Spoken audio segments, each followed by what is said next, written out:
आरक्षण का मामला इस समय छाया हुआ है। लोकसभा में ओबीसी संशोधन बिल पर चर्चा चल रही है।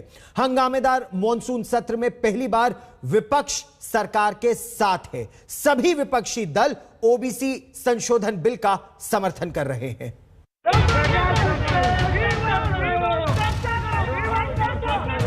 संसद में हंगामा करने वाले सांसदों को स्पीकर ने एक बार फिर सख्त लहजे में ताकीद की। ओबीसी संशोधन बिल पर चर्चा में विपक्ष के शोर शराबे पर स्पीकर ने संसदीय मर्यादा की याद दिलाई। माननीय सदस्यगण, आप सब वरिष्ठ हैं। कभी भी सभा पटल पर रखे जाने वाले प्रश्नों के समय बेल पे नहीं आते, नारेबाजी नहीं करते। क्यों आप संसदीय मर्यादाओं का उल्लंघन कर रहे हैं? क्यों आप खुद मर्यादा गिरा रहे हैं? आपको जनता ने चुनकर भेजा अपनी बात को रखने के लिए। ओबीसी संशोधन बिल पर चर्चा के दौरान सरकार विपक्ष आमने सामने थे।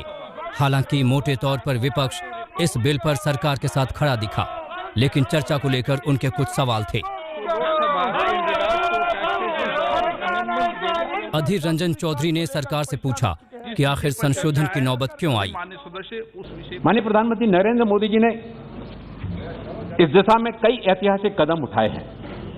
जो पिछले दिनों ओबीसी के कल्याण के लिए जो निर्णय लिए गए, उसके कारण से ओबीसी के समुदाय में एक विश्वास का भाव जागृत हुआ है। हमने ये किया, नरेंद्र मोदी जी ने वो किया, ये तो आपको कहना है, अब कहते रहो, हमें कोई आपत्ति नहीं है। लेकिन बात ये है, ये नौबत क्यों आई? आज ये संविधान संशोधन करने की है, ये नौबत क्यों आई? ये संसद के मॉनसून सत्र का आखिरी हफ्ता है।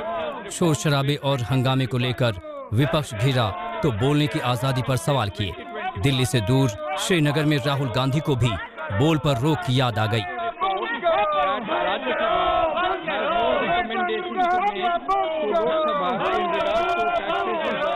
मगर पार्लियामेंट में हमें बोलने नहीं देते, पार्लियामेंट में हमें दबा देते।